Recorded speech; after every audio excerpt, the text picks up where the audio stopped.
నమస్కారం, welcome to NSN news. నేను మీ బాలు సిడ్నేని.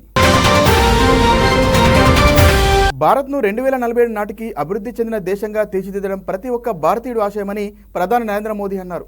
ప్రజలతో ప్రత్యక్ష సంబంధాలను కలిగి ఉండడం వల్ల ఈ ఆశయ సాధనలో రాష్ట్రాలు ముఖ్యమైన పాత్ర పోషించేందుకు అవకాశం ఉందని తెలిపారు. నీతి ఆయోగ్ 9వ పాలక మండలి సమావేశం రాష్ట్రపతి భవన్లోని సాంస్కృతిక కళాక్షేత్రంలో ప్రధాని నరేంద్ర మోదీ అధ్యక్షతన జరిగింది. 2047 నాటికి భారత్ను అభివృద్ధి చెందిన దేశంగా తీర్చిదిద్దడానికి అవసరమైన విజన్ డాక్యుమెంట్పై పాలక మండలి సభ్యులు ప్రధానంగా చర్చించారు. ఈ దశాబ్దం మార్పులు సాంకేతికత, భౌగోళిక, రాజకీయాలు సహా అవకాశాలతో కూడుకున్నదని ప్రధాని మోదీ పేర్కొన్నారు. నీతి ఆయోగ్ సమావేశంలో ఈ దశాబ్దం మార్పులు సాంకేతికత, భౌగోళిక, రాజకీయాలు సహా అవకాశాలతో కూడుకున్నదని ప్రధాని పేర్కొన్నారు. ఈ అవకాశాలను భారత్ అందిపుచ్చుకొని అంతర్జాతీయ పెట్టుబడులకు అనుగుణంగా విధానాలను రూపకల్పన చేసుకోవాల్సిన అవసరం ఉందన్నారు. భారత్ను అభివృద్ధి చెందిన దేశంగా తీర్చిదిద్దడానికి ఇది ఒక అడుగు అని పేర్కొన్నారు. మనం సరైన దిశలోనే ప్రయాణిస్తున్నామని, 100 ఏళ్లకు ఒకసారి వచ్చే మహమ్మారిని జయించామని వెల్లడించారు. ప్రజలు ఉత్సాహం, విశ్వాసంతో ఉన్నారన్న ఆయన రాష్ట్రాల సంయుక్త కృషితో వికసిత్ భారత్ 2047ను సాకారం చేసుకోవచ్చని అభిప్రాయపడ్డారు. వికసిత్ రాష్ట్రాలు వికసిత్ భారత్ను తీర్చిదిద్దుతాయని పేర్కొన్నారు.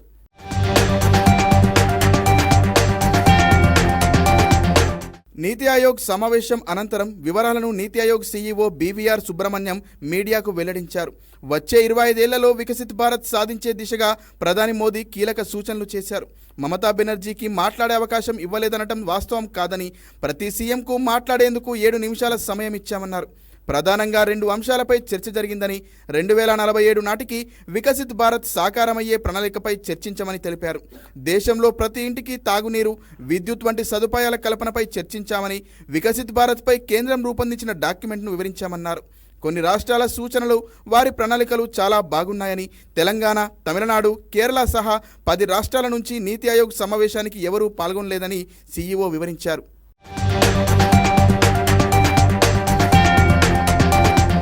కేంద్ర ప్రభుత్వం 10 రాష్ట్రాలకు గవర్నర్లను నియమిస్తూ ఉత్తర్వులు జారీ చేసింది. 7గురిని కొత్తగా నియమించగా మరో 3గురిని ఒక రాష్ట్రం నుంచి మరో రాష్ట్రానికి బదిలీ చేసింది. ఈ మేరకు రాష్ట్రపతి ద్రౌపది ముర్ము ఉత్తర్వులు వెలువరించారు. 10 రాష్ట్రాలకు గవర్నర్లను నియమిస్తూ ఉత్తర్వులు జారీ చేసింది కేంద్ర ప్రభుత్వం. తెలంగాణ నూతన గవర్నర్గా జిష్ణుదేవ్ వర్మ నియమిస్తూ రాష్ట్రపతికి ఉత్తర్వులు వెలువరించారు. త్రిపురకు చెందిన ఈయన రాజకుటుంబానికి చెందిన వ్యక్తి. 1957 ఆగస్టు 15న జన్మించిన బిష్ణుదేవ్ వర్మ 2018, 2023 మధ్య త్రిపుర ఉప ముఖ్యమంత్రిగా పనిచేశారు. 1957 ఆగస్టు 15న జన్మించిన బిష్ణుదేవ్ వర్మ త్రిపుర 2వ ఉప ముఖ్యమంత్రిగా 2018 నుంచి 2023 వరకు సేవలందించారు. బ్యాడ్మింటన్ అసోసియేషన్ ఆఫ్ ఇండియా అధ్యక్షుడిగాను కొనసాగారు. రామజన్మభూమి ఉద్యమ సమయంలో 1990లో బీజేపీలో చేరారు. తెలంగాణ బీజేపీ నేత ఇంద్రసేనారెడ్డి త్రిపుర గవర్నర్గా నియమితులు కాగా, ఆ రాష్ట్రానికి చెందిన వ్యక్తిని తెలంగాణ గవర్నర్గా నియమించారు.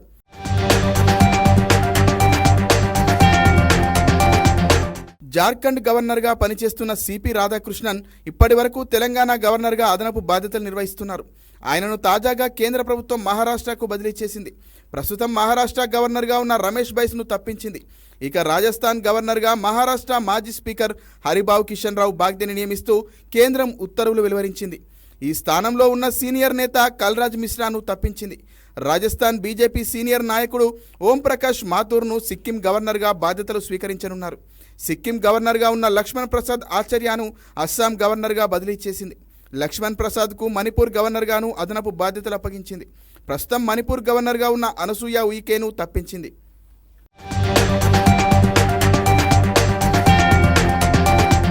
%100 వాస్తవ బడ్జెట్ను ప్రవేశపెట్టామని ఆర్థిక మంత్రి బట్టి విక్రమార్క అన్నారు. గత ప్రభుత్వం మాదిరి గొప్పలకు పోలేదని వివరించారు. రాష్ట్ర శాసనసభలో బడ్జెట్పై జరిగిన చర్చలకు, విపక్షాల ప్రశ్నలకు బట్టి విక్రమార్క సమాధానమిచ్చారు. శాసనసభలో బడ్జెట్పై విపక్షాలు లేవనెత్తిన ప్రశ్నలకు ఉప ముఖ్యమంత్రి బట్టి విక్రమార్క సుదీర్ఘంగా సమాధానమిచ్చారు. 100% వాస్తవ బడ్జెట్ను ప్రవేశపెట్టామని పునరుద్ఘాటించారు. గత ప్రభుత్వం మాదిరి గొప్పలకు పోలేదన్నారు. అంతకుముందు కాంగ్రెస్ చేసిన అభివృద్ధి వల్లే హైదరాబాద్కు వెల్లువలా పెట్టుబడులు వచ్చాయన్న బట్టి విక్రమార్క గత 10 ఏళ్లు బీఆర్ఎస్ ప్రభుత్వం చేసింది శూన్యమని విమర్శించారు. మహిళలకు వడ్డీ లేని రుణాల కోసం 20,000 కోట్లు కేటాయించామన్న ఆయన హైదరాబాద్ ప్రగతికి 10,000 కోట్లు పెట్టిన ఘనత తమదేనని స్పష్టం చేశారు. 100% గ్యారంటీలను అమలు చేస్తామని తేల్చి చెప్పారు. గత ప్రభుత్వం గొప్పల కోసం భారీ బడ్జెట్లు పెట్టిందని, వాస్తవంలో మాత్రం ఏటా 60,000 నుంచి 70,000 కోట్లు ఖర్చు చేయాలని ఆరోపించారు. గొప్పల కోసం అయితే తాము కూడా 3.5 లక్షల కోట్ల బడ్జెట్ పెట్టేవాళ్ళమన్నారు.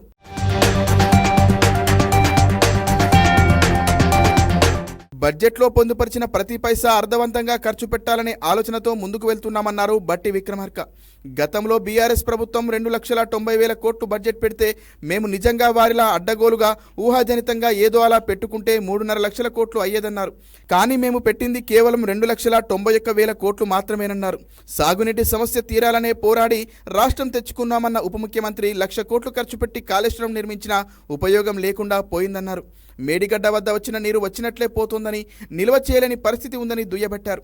గత 10 ఏళ్లలో సాగునీటి సమస్య ఏమాత్రం తీరలేదని ఆక్షేపించారు. 1,00,000 కోట్లు ఖర్చు చేసినా కొత్తగా 1,00,000 ఎకరాలకు కూడా సాగునీరు అందలేదన్నారు. ప్రాధాన్యత వారీగా సాగునీటి ప్రాజెక్టులను తమ ప్రభుత్వం పూర్తి చేస్తోందని డిప్యూటీ సీఎం హామీ ఇచ్చారు. తక్కువ ఖర్చుతో పూర్తయ్యి నీరు వచ్చే ప్రాజెక్టులను ముందుగా పూర్తి చేస్తామని తెలిపారు. ఎస్ఎల్బీసీ టన్నెల్ను 10 ఏళ్ల పాటు పట్టించుకోలేదన్న బట్టి ఎస్ఎల్బీసీ టన్నెల్ను పూర్తి చేసి ఉంటే నల్గొండ జిల్లాకు సాగునీరు అంది ఉండేదని వ్యాఖ్యానించారు.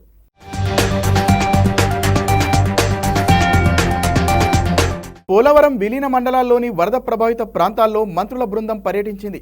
ఏలూరు జిల్లాలోని పునరావాస కాలనీని సందర్శించిన మంత్రులు నిర్వాసితులతో మాట్లాడారు. సమస్యలను పరిష్కరిస్తామన్న అచ్చెన్న ప్రతి కుటుంబానికి తక్షణ సాయంగా 3,000 రూపాయలు ఇవ్వాలని సీఎం ఆదేశించినట్టు తెలిపారు. వైసీపీ హయాంలో నిర్వాసితులను గాలికి వదిలేశారని మంత్రులు విమర్శించారు. గోదావరి వరదల కారణంగా ఇబ్బందులు పడుతున్న నిర్వాసితులను సీఎం చంద్రబాబు ఆదేశాలతో మంత్రుల బృందం పోలవరం విలీన మండలాల్లో పర్యటించింది. వ్యవసాయ శాఖ మంత్రి అచ్చెన్నాయుడు, జలవనరుల శాఖ మంత్రి నిమ్మల రామానాయుడు, గృహ నిర్మాణ శాఖ మంత్రి పార్థసారథి, హోంమంత్రి వంగలపూడి అనితతో కూడిన మంత్రుల బృందం ఏలూరు జిల్లా కుక్కునూరు, వేలేరుపాడు మండలాల్లో పర్యటించింది. కుక్కునూరు మండలం దాచారం పునరావాస కాలనీని సందర్శించిన మంత్రులు అక్కడ నిర్వాసితులకు అందుతున్న ప్రభుత్వ సహాయాన్ని పరిశీలించారు. ప్రభుత్వం చేస్తున్న సహాయ కార్యక్రమాలను బాధితులు, అధికారులను ముఖాముఖి అడిగి తెలుసుకున్నారు. ఈ సందర్భంగా పునరావాస కాలనీలో ఉన్న సమస్యలను బాధితులు మంత్రుల దృష్టికి తీసుకువచ్చారు. ఆర్ఆర్ నిధులు జమ కాలేదని చెప్పారు. సీఎంతో మాట్లాడి పరిష్కరిస్తామని హామీ ఇచ్చారు. పునరావాస కాలనీల్లో రోడ్లు, మరుగుదొడ్ల సమస్యను నివేదించారు. దీనిపై స్పందించిన మంత్రి అచ్చెన్నాయుడు త్వరగా బయో టాయిలెట్లు ఏర్పాటు చేయాలని అధికారులను ఆదేశించారు. ఇతర సమస్యలను పరిష్కరిస్తామన్న అచ్చెన్న ప్రతి కుటుంబానికి తక్షణ సాయంగా 3,000 రూపాయలు ఇవ్వాలని సీఎం ఆదేశించినట్లు తెలిపారు.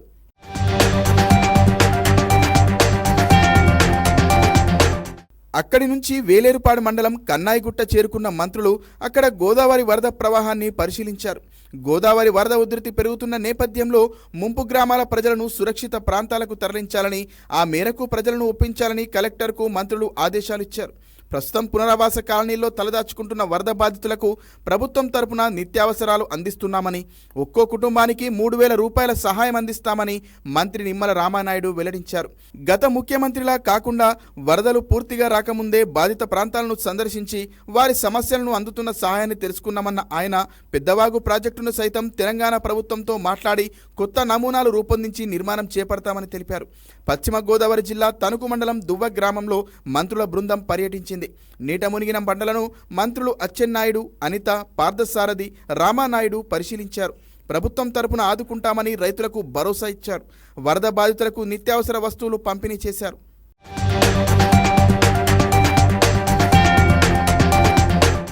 జగన్ ప్రభుత్వంలో అమలైన కొన్ని పథకాల పేర్లను మారుస్తూ కూటమి ప్రభుత్వం నిర్ణయం తీసుకుంది. ఈ క్రమంలో విద్యార్థులకు అందించిన పథకాల పేర్లను కూటమి ప్రభుత్వం తొలగించింది. ఈ సందర్భంగా మార్చిన పథకాల పేర్లను సామాజిక మాధ్యమం ఎక్స్లో నారా లోకేష్ పోస్ట్ చేశారు. గత వైసీపీ ప్రభుత్వంలో విద్యార్థులకు అందిస్తున్న పథకాల పేర్లను కూటమి ప్రభుత్వం తొలగించింది. వాటి స్థానంలో విద్యారంగంలో సేవలందించిన వారి పేర్లను ఆయా పథకాలకు నామకరణం చేసింది. మాజీ రాష్ట్రపతి అబ్దుల్ కలాం వర్ధంతి సందర్భంగా వాటి పేర్లను పెట్టినట్లు విద్యాశాఖ మంత్రి లోకేష్ ప్రకటించారు.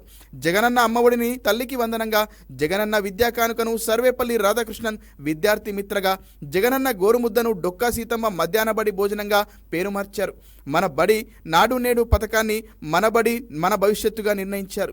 స్వేచ్ఛను బాలికా రక్షగా జగనన్న ఆనిముత్యాలు పథకానికి అబ్దుల్ కలాం ప్రతిభా పురస్కారంగా మార్చినట్లు మంత్రి లోకేష్ తెలిపారు. ఈ సందర్భంగా మార్చిన పథకాల పేర్లను సామాజిక మాధ్యమం ఎక్స్లో పోస్ట్ చేశారు.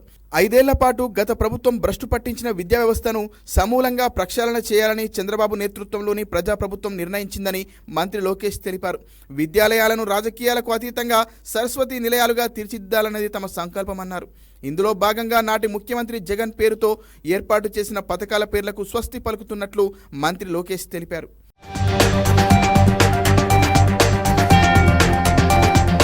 బీజేపీ పాలిత రాష్ట్రాల ముఖ్యమంత్రులు ఉప ముఖ్యమంత్రులతో సమావేశమైన ప్రధాని నరేంద్ర మోదీ పలు అంశాలపై చర్చలు జరిపారు. ముఖ్యమంత్రి పరిషత్ పేరిట బీజేపీ నిర్వహించిన ఈ సమావేశంలో రాష్ట్రాల్లో కీలక పథకాలపై సమీక్షతో పాటు ఉత్తమ పాలనా విధానాలు, కేంద్ర ప్రభుత్వ సంక్షేమ కార్యక్రమాలను ప్రజలకు చేరువ చేయడంపై చర్చ జరిగింది. 2 రోజుల కార్యక్రమంలో భాగంగా జరిగిన భేటీలో కేంద్ర మంత్రులు అమిత్ షా, జేపీ నడ్డా, యూపీ, అస్సోం, రాజస్థాన్, ఒడిశా, మధ్యప్రదేశ్, ఉత్తరాఖండ్, అరుణాచల్, గోవా, హర్యానా, మణిపూర్, ఛత్తీస్గఢ్ సీఎంలు హాజరయ్యారు. రాష్ట్రాల రాజకీయ పరిస్థితులను అధిష్టానానికి వెల్లడించారు. బడ్జెట్లో ఆంధ్రప్రదేశ్, బీహార్లకు మినహా మిగతా రాష్ట్రాలకు కేంద్రం మొండిచేయి చూపిందని విపక్షాలు విరుచుకుపడుతున్న వేళ ఈ సమావేశం జరగడం ప్రాధాన్యం సంతరించుకుంది. అయితే ఈ సమావేశంలో పరిపాలనాపరమైన అంశాలే చర్చకు వచ్చినట్లు పార్టీ వర్గాలు వెల్లడించాయి.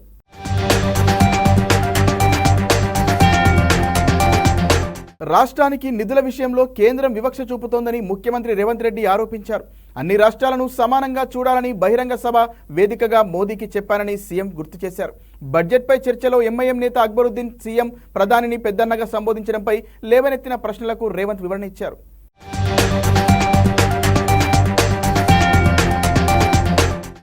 తెలంగాణ రాష్ట్రం కేంద్ర ప్రభుత్వానికి ₹1 పన్ను చెల్లిస్తే 43 పైసలే తిరిగి మాకు వస్తున్నాయి. అదే బీహార్ రాష్ట్రం నుంచి ₹1 పన్ను చెల్లిస్తే ₹7.26 తిరిగి నిధులు విడుదల చేస్తున్నారు. ₹1 ఉత్తరప్రదేశ్ కేంద్రానికి పన్నులు చెల్లిస్తే ₹6 పైగా నిధులు ఇస్తున్నారు. కాబట్టి వివక్ష చూపించకుండా రాష్ట్రాలను సమన్వయం చేసుకొని అభివృద్ధి చేయడానికి సహకరించండి అని ఆదిలాబాద్లో అభివృద్ధి కార్యక్రమంలో భాగంగా ఈ దేశ ప్రధానమంత్రి వచ్చినప్పుడు నా బాధ్యతను నేను నెరవేర్చిన.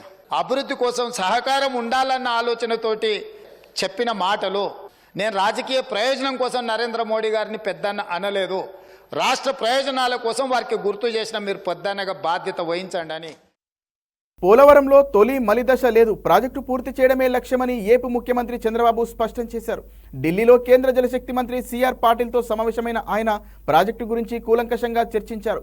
పోలవరంపై నిధుల ఖర్చుకు ఇన్వెస్ట్మెంట్ బోర్డు ఆమోదం తెలిపిందన్న సీఎం ఆ అంశం కేంద్ర కేబినెట్ ముందుకు వెళ్లాలన్నారు. పోలవరం ప్రాజెక్టు పనులపై వెంటనే నిర్ణయం తీసుకోవాలని, త్వరగా నిర్ణయం తీసుకోకపోతే మరో సీజన్ కూడా కోల్పోతామని చెప్పారు. కొత్త డయాఫ్రామ్ వాల్ నిర్మించాలని నిర్ణయించామని, నిర్మాణంపై రాష్ట్ర కేబినెట్లో చర్చించామని, ఆ నోట్ను సిఆర్ పాటిల్కు అందించనున్నట్టు చెప్పారు. వరద తగ్గాక పనులు ప్రారంభిస్తే పనులు కొక్కి రావడానికి 2 సీజన్లు పట్టొచ్చన్నారు. రాష్ట్ర పునర్నిర్మాణ బాధ్యతను ప్రజలు ఎన్డీఏకు అప్పగించారన్న సీఎం విభజన చట్టం ప్రకారం రావాల్సిన వాటిని మాత్రమే కేంద్రం తమకి ఇచ్చిందన్నారు.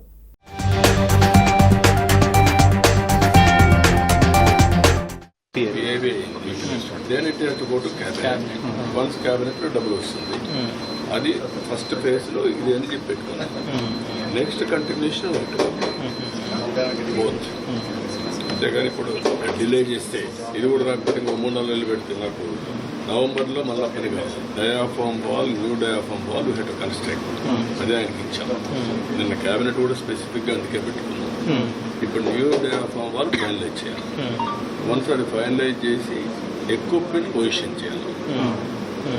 అది చేస్తే నవంబర్లో వర్క్ స్టార్ట్ చేయాలి. కింద డయాఫామ్ వస్తుంది, దానిపైన ఎర్త్ కమ్ రాఫుల్ డ్యామ్ వస్తుంది. అదైతే ప్రాజెక్ట్ అంతా పోతుంది. స్లీపేజ్ మినిమైజ్ చేసి అది లిఫ్ట్ చేసి ఈ వర్క్ కంప్లీట్ చేయాలి. ఎగ్జాక్ట్గా 2 సీజన్స్ కంటే ముందే కంప్లీట్ చేయడానికి అవకాశం. ఒకటి రాష్ట్రాల గురించి చెప్పాను, 10 ఏళ్ళు జరిగిన డెవలప్మెంట్ చెప్పాను, మనకుండే అడ్వాంటేజెస్ అన్ని మెన్షన్ చేశాను. తర్వాత బైఫర్కేషన్ యాక్ట్లో ఉండేది కూడా గవర్నమెంట్ ఆఫ్ ఇండియా యాక్సెప్ట్ చేసిన దానికి కూడా థ్యాంక్స్ చెప్పాను. ఏదైతే నేను ఆర్థిక పరిస్థితి గురించి చాలా డీటెయిల్గా చెప్పాను. ఆ ఆర్థిక పరిస్థితిలో బైఫర్కేషన్ అప్పుడు దగ్గర తెలంగాణకు, ఆంధ్రాకు ₹30,000 డిఫరెన్స్ ఉంది. దాన్ని బ్యాలెన్స్ చేయాలి కదా. బ్యాలెన్స్ చేయడానికి ఇవన్నీ పెట్టారు. అవన్నీ ఇంప్లిమెంట్ చేసే స్టేజ్లో మా గవర్నమెంట్ పోయింది. వీళ్ళు వచ్చినాక ఏమైంది, బైఫర్కేషన్ నాటికంటే ఇంకా అధ్వానమైన పరిస్థితి పడిపోయాం. అప్పుడు పర్ క్యాపిటల్ ఇన్కమ్ తగ్గిపోవడం, పోలవరం నాశనం అయిపోవడం, అమరావతి నాశనం చేయడం, ఇండస్ట్రీ పారిపోవడం మొత్తం జరిగింది. ఇప్పుడు ఏమడుగుతున్నాం మనం, దీన్ని రీబిల్డ్ చేయడం కోసం ఏదైతే బైఫర్కేషన్ అన్యాయం జరిగింది అవన్నీ ఇస్తే నేను నిలదొక్కుంటానని అడిగాను. అవే ఇచ్చాను. ఇది SBMG. మనకంటే 3-4 రాష్ట్రాలే వెనకాలన్నాయి. స్వచ్ఛ భారత్లో ఆ పనులన్నీ ఇస్తే ఒక్క పని చేయలేదు. ఇంకొక పక్కన జల్ జీవన్ మిషన్ ₹1 ఖర్చు. లాస్ట్ 3లో ఉన్నామని కంప్లైంట్ ఏదైనా డబ్బులు అడగబోతే ముందు మీరు పరిస్థితి వచ్చారు. ఎవ్రీ డిపార్ట్మెంట్ డబ్బులు డైవర్ట్ చేయడం, ఏదంటే చేసేయడం. అంటే ఎక్కడికి పోతున్నాం? అంటే ఈయన అడగకూడదు, ఈయన ఫైనాన్స్ మినిస్టర్ ఇదే పని. సిగ్గు లేకుండా మాట్లాడుతున్నారు అంటే అడగకుండా ఉంటారా? ఎందుకంటే ఇవన్నీ జరిగినట్టు ఇంటికి మీరు సమాధానం చెప్పాలా లేదా? ఎవరు చెప్తారు సమాధానం? సీఎం రేవంత్ రెడ్డికి బడ్జెట్పై అవగాహన లేదని మెదక్ ఎంపీ రఘునందన్ రావు అన్నారు. కేంద్ర మంత్రి రామ్దాస్ అతాలేవాతో కలిసి మెదక్లోని బీజేపీ కార్యాలయంలో కేంద్ర బడ్జెట్ అంశాలను రఘునందన్ రావు వివరించారు. కొంచెం చదువుకున్నోళ్ళకి పక్కన పెట్టుకుని చూస్తే బడ్జెట్లో రాష్ట్రానికి కేంద్రం ఏమిచ్చిందో అర్థమవుతుందని అన్నారు. బీజేపీపై బురద చల్లి బట్టకాల్చి మీద వేసినంత మాత్రాన కాంగ్రెస్ పార్టీకి కొన్ని ఓట్లు పెరుగుతాయేమో కానీ బీజేపీకి పోయేదేం లేదన్నారు. రేవంత్ రెడ్డికి ఏ సమస్య దొరకనందునే బడ్జెట్ను సమస్యగా చేస్తున్నారని తెలిపారు. నీతి ఆయోగ్ సమావేశానికి రేవంత్ రెడ్డి పోకున్నా తెలంగాణకు వచ్చే వాటా వస్తుందని వివరించారు.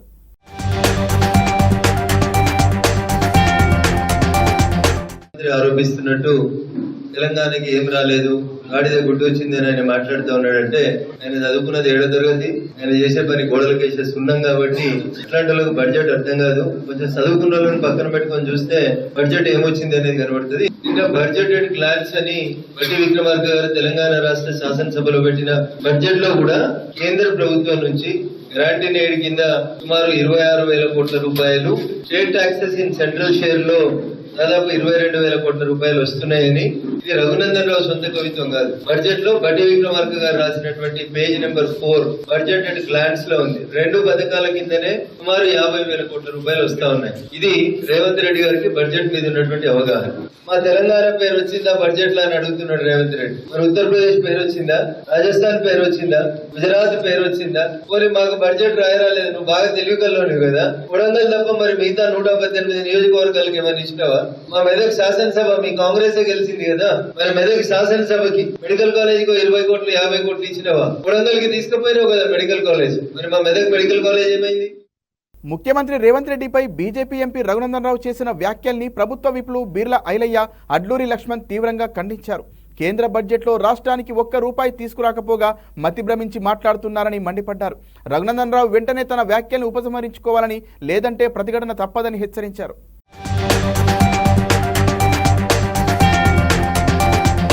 మా ముఖ్యమంత్రి గారి చదువు మీద, మా ముఖ్యమంత్రి పనితీరం మా మీద మాట్లాడుతున్నాడు. ఒక మంచి ఆదర్శమైన బడ్జెట్ పెడితే దాని మీద కూడా హవాలయం చేసి మాట్లాడుతున్నటువంటి రఘునందన్ రావుకు తెలంగాణ ప్రజలు రాబోయే రోజుల్లో బుద్ధి చెప్తారు.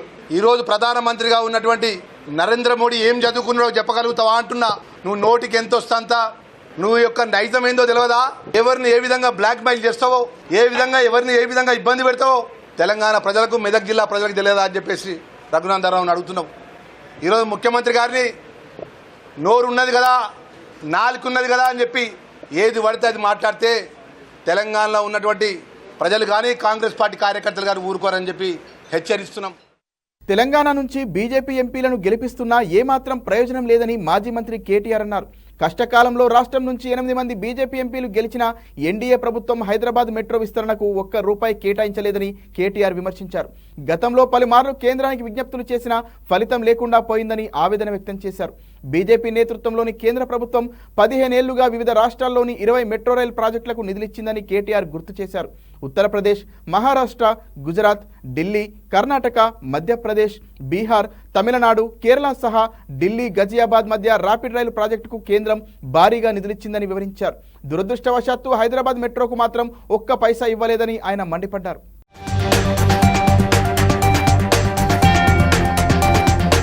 ఎగువ ప్రాంతాల్లో వర్షాలు కొనసాగుతుండటంతో కృష్ణానదికి వరద ప్రవాహం కొనసాగుతోంది. కర్ణాటకలోని ఆల్మట్టికి 2,38,000 క్యూసెక్ల వరద వస్తుండగా 3 లక్షల క్యూసెక్ల నీటిని దిగువకు వదులుతున్నారు.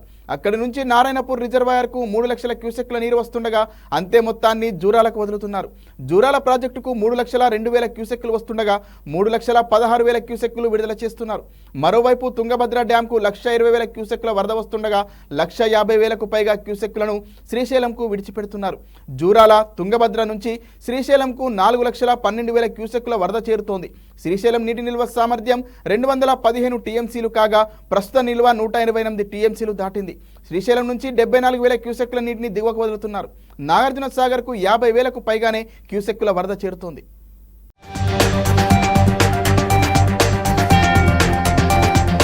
అంకుర బస్సు యాత్ర పేరుతో వినూత్న కార్యక్రమానికి రూపకల్పన చేశామని international startup foundation chairman J A Chowdary తెలిపారు. గ్రామీణ యువతకు ఉపాధి కల్పన, కొత్త తరం కొలువుల సృష్టి ధ్యేయంగా ఏపీ నుంచి అంకుర బస్సు యాత్ర ప్రారంభిస్తున్నట్లు చెప్పారు. ఇంజనీరింగ్ బీటెక్ చేసిన వారికి ఉద్యోగం దొరుకుతుందనే ఆశలు సన్నగిల్లాయని, అలాంటి వారికి ఉపాధి కల్పించడమే ఈ కార్యక్రమం లక్ష్యమన్నారు. అక్టోబర్ 2న అమరావతిలో సీఎం చంద్రబాబు బస్సు యాత్రను ప్రారంభిస్తారని తెలియజేశారు. డిసెంబర్ నుంచి హైదరాబాద్లో యాత్ర చేపడతామని జేఏ చౌదరి చెప్పారు.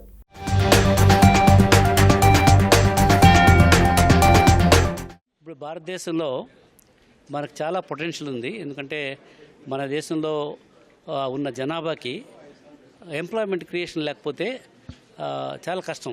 ఇప్పుడు అన్ఫార్చునేట్లీ ఏమవుతుందంటే ఈ జనరేటివ్ AI వచ్చిన తర్వాత ఈ రూడిమెంటరీ ప్రోగ్రామింగ్ జాబ్స్ ఇవన్నీ ఉండవు. మన వాళ్ళు ఎక్కువ మంది BPO KP ఇండస్ట్రీలో పనిచేస్తున్నారు. ఆ ఉద్యోగాలన్నీ ఎలిమినేట్ అయిపోతాయి. కానీ మన స్టూడెంట్స్ ఇంజనీరింగ్ కాలేజీలో చదివే వాళ్ళంతా చాలామంది 99% వాళ్ళంతా BTech computer science, BTech AI, BTech IoT ఇలాంటి దాంట్లో వాళ్ళకి డొమైన్ నాలెడ్జ్ లేదు. సో ఇటువంటి పరిస్థితుల్లో వాళ్ళకి ఉద్యోగాలు ఎట్లా వస్తాయి? ఇవన్నీ ఆలోచించి మేము first time in the world ఈ స్టార్టప్ బస్ యాత్ర పెట్టాము. ఎందుకంటే ఈ గ్రామీణ యూనిట్కి ఈరోజు దెర్ ఇస్ నో కాన్ఫిడెన్స్ లేదు. నేను చదువుకున్నాను, నేను ఈ బెంగళూరు వాళ్ళతో పోటీపడి ఉద్యోగం రాదు నాకు, అందులో ఈ పాత ఉద్యోగాలన్నీ వెళ్ళిపోతున్నాయి కదా, ఈ తరుణంలో నాకు ఎట్లా ఉద్యోగం వస్తుంది? వాళ్ళు భయపడుతున్నారు. ఇప్పుడు ఈ రూరల్ స్టార్టప్ యాత్ర ద్వారా వీళ్ళందరూ వచ్చి మీరేం భయపడద్దండి, మేము ఇక్కడ ఉద్యోగాలు క్రియేట్ చేస్తున్నాము, మేము స్టార్టప్ కంపెనీలో ఇన్వెస్ట్ చేసి మీలో ఎవరైనా మంచి బ్రిలియంట్ పీపుల్ ఉంటే మేము మెంటరింగ్ చేస్తాము, ఇన్వెస్ట్మెంట్ చేస్తాము. సో అక్కడ కూర్చొని వాళ్ళు బెంగళూరు రావాల్సిన పని లేదు, హైదరాబాద్ రావాల్సిన పని లేదు. So that we're creating. ఎక్కడైతే host institutions conducting the rural startup competition, అందులో సెలెక్ట్ అయిన వాళ్ళు బస్సులో ఉంటారు. తర్వాత ఇన్వెస్టర్సు, తర్వాత CXOs, mentors who are coming from different parts of the globe. మీరు రాసుకోండి isfnetwork.org. ఆ వెబ్సైట్కి ఎవరైనా వస్తే అక్కడ నుంచి they will get all the help. రాష్ట్రంలో IPS అధికారుల కేడర్ సంఖ్యలో కీలకమైన మార్పులు చేస్తూ కేంద్ర ప్రభుత్వం నోటిఫికేషన్ జారీ చేసింది. ప్రస్తుతం ఉన్న కేడర్ను 174 పెంచుతూ నోటిఫై చేసింది. అదే సమయంలో కొన్ని పోస్టులు స్థాయి తగ్గించడంతో పాటు కొత్త పోస్టులను సృష్టిస్తూ నోటిఫికేషన్ జారీ చేసింది.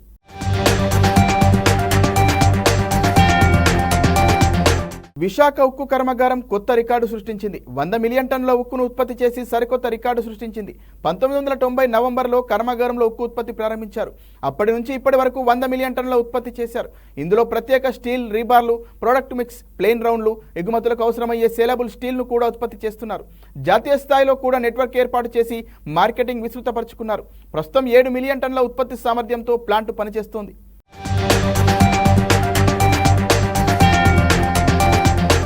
విజయవాడ సెంట్రల్లో ఏళ్ల తరబడి అసంపూర్తిగా ఉన్న గుణదల రైల్వే వంతెనని త్వరలో పూర్తి చేస్తామని ఎమ్మెల్యే బోండా ఉమామేశ్వరరావు అన్నారు. అసంపూర్తిగా ఉన్న రైల్వే వంతెనను అధికారులతో కలిసి ఆయన పరిశీలించారు. వంతెన నిర్మాణ పనులకు కావలసిన అనుమతులపై ఆరా తీశారు. త్వరలో వంతెన నిర్మాణం పూర్తి చేసి సీఎం చంద్రబాబుతో ప్రారంభోత్సవం చేయిస్తామని ఉమా తెలిపారు.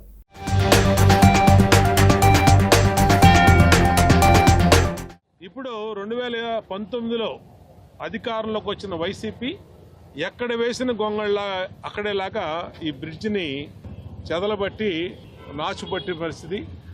దీన్ని హైయెస్ట్ ప్రయారిటీగా తీసుకొని హైయెస్ట్ పొటెన్షియల్ ఉన్నటువంటి ఈ బ్రిడ్జిని పూర్తి చేయడానికి గౌరవ ముఖ్యమంత్రి చంద్రబాబు నాయుడు గారితో మొన్న మాట్లాడటం జరిగింది. ఆయన ప్రిన్సిపల్ సెక్రటరీకి, సంబంధిత శాఖ మంత్రికి స్పష్టమైనటువంటి ఆదేశాలు ఇచ్చారు. ప్రిన్సిపల్ సెక్రటరీ గారు రైల్వే అధికారులు ఢిల్లీ బోర్డు వాళ్ళతో మాట్లాడి ఈ బ్రిడ్జికి పనులు వేగంగా పూర్తయ్యేదానికి అవకాశం వచ్చింది. అంటే గ్రౌండ్ లెవెల్లో అన్ని కూడా రెడీ చేసాం. 100% ఫైనాన్స్తో ఈ బ్రిడ్జిని పూర్తి చేయడానికి రైల్వే అధికారులు ఒప్పించాం. రైల్వే అధికారులు కూడా ముందుకు వచ్చారు. త్వరలో ఈ బ్రిడ్జిని మొదలు పెడతాం. ఎటువంటి పరిస్థితుల్లో మా హయాంలో దీన్ని పూర్తి చేసి మంత్రి గారి చేత కానీ, ముఖ్యమంత్రి గారి చేత కానీ దీన్ని ప్రారంభోత్సవం చేసుకుంటామని కూడా ఈ సందర్భంగా తెలియజేస్తా ఉన్నా. మరిన్ని వార్తలతో మళ్ళీ కలుద్దాం. నమస్కారం.